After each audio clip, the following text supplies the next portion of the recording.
So, I'm thrilled to talk to you now about the great, thorny, fantastic piece of work, Self-Reliance, by Ralph Waldo Emerson.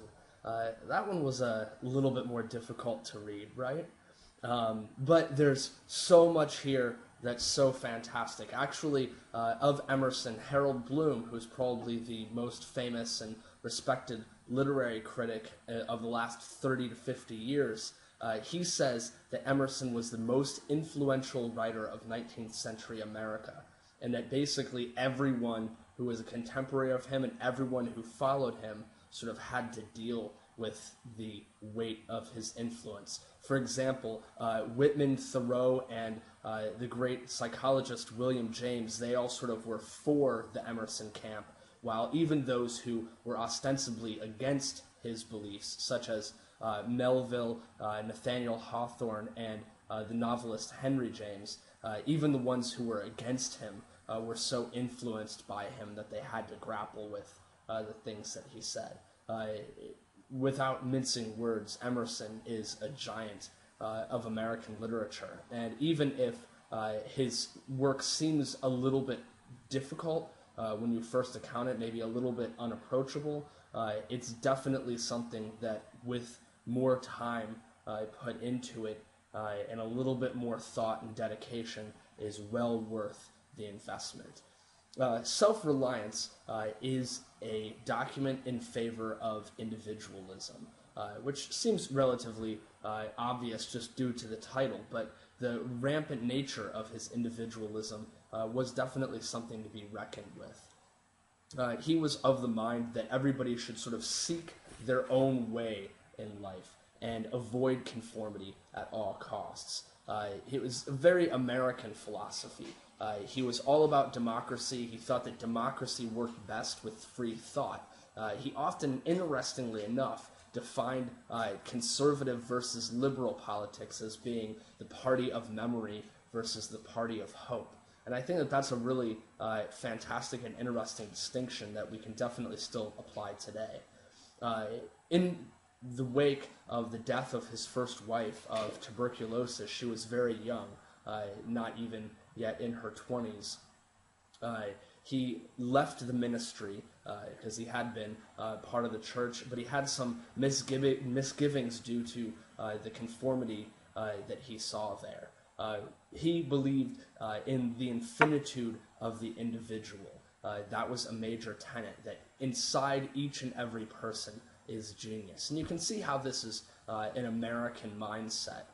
There's no blending in. It's all about the individual to go out and seek the life that the individual wants and the individual needs.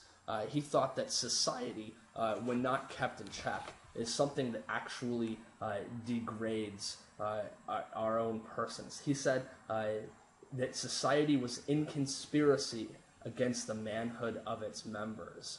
And he also said, a foolish consistency is the hobgoblin of little minds. That strange little quote might actually be the most famous one in this piece.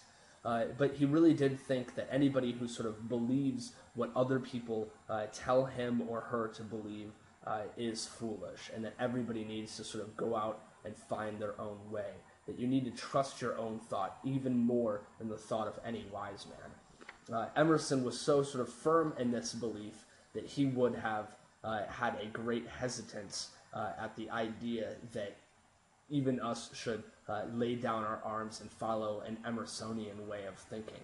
He would have, as soon as you started doing that, he would be like, no, think for yourself. So some other quotes that I think are particularly interesting in regards to this piece are the idea that envy is ignorance, imitation is suicide. That we really should strive to be our own people and look away from the idea of trying to be anything other than what we are. That if we find ourselves seeking after the things of others, that is an unhealthy way. It goes back to the biblical notion of coveting, because Emerson definitely was highly steeped in the Bible. He knew it through and through, and you see some of that come out in his work. He did believe that self-worth comes from within and not from the outside, and that anything that you sort of, build on top of your life to make it worthwhile, that's sort of a foolish way of going about things. That a wiser way to go about things would be to just try to have an internal happiness. For example, he thought that traveling is a fool's paradise. A lot of times, and I hear this all the time from students, they'll say, like, I'll ask them, how do they intend on improving their lives, or what do they intend on doing to ensure their self-growth? And many of them say traveling. And I think that there is, there are many wonders to be gained from traveling, and it's a fantastic experience, and it can open your mind. But he was of the mind that if you try to fill your life up with traveling, that isn't necessarily going to change anything, because regardless of the fact that you are being in different places, you are not able to escape yourself. So that it is the self that you must truly know, rather than looking towards these external means. He also said, who would be a man must be a conformist, a nonconformist, rather, and that nonconformity is going to be the thing that you need to have. That if you ever find yourself blending into everyone else, that is going to be the end of you. And he also said, to be great is to be misunderstood. And he used the examples of Jesus, Martin Luther, Galileo, Newton, as examples of this. I think that that's a really fantastic quote. To be great is to be misunderstood. That basically, anybody who is going to be fantastic is going to be, by pure mathematical reason, going to be misunderstood by the bell curve of society. Because the vast majority of people, being not great by nature, are going to find it strange and, in some cases awful, the person who breaks out of the mold and does something on his or her own.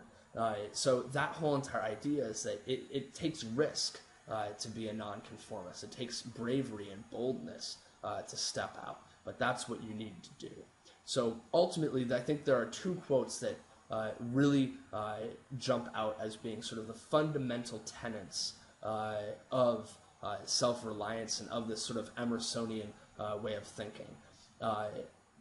So there are two things that I sort of want you to think about in your own life, not just in terms of literature, although there are a great many great lines here, but as a means of personal instruction, because that's where literature really, can make a mark. It's not just in the reading and the enjoyment of it, but in the fact that you personally can take a lesson from it and be able to sort of move on from that and gain something. And the first of those quotes is, trust thyself. Trust thyself. That's something that you should consider and debate and not be full of doubt. Secondly, nothing can bring you peace but yourself. A lot of times in America today, we sort of forget this most American sort of approach that we go out and we try to, buy televisions or buy cars or, do things that are going to bring us happiness. But really, the only thing that can bring us peace is our own sort of mental mindset, and that's what we need to seek. Clarity there and happiness there, and that's where we're going to find peace, not in anything else.